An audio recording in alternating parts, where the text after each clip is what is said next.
The Iraqi army is consolidating its gains after crushing a major Iranian offensive.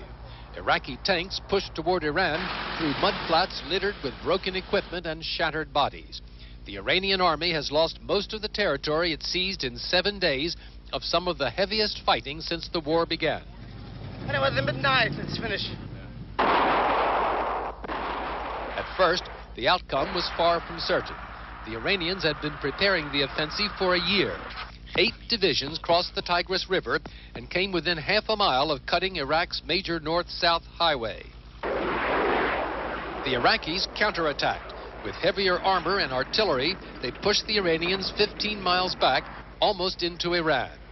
It was a victory at a terrible price. By one independent estimate, the Iranians lost 25,000 dead and wounded.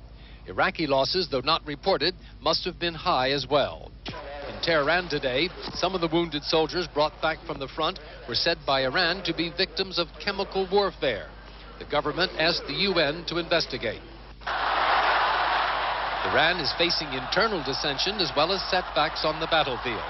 Sunday, the Iranians buried 14 persons who died when an opponent of the regime set off a bomb at a huge prayer meeting. There is somewhat less fervor in Baghdad, where the government organized a celebration today. Many of the demonstrators were just going through the motions.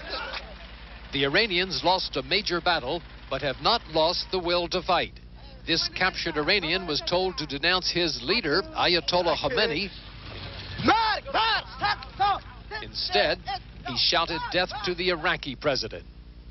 An estimated 250,000 persons have met death since the war began 4.5 years ago.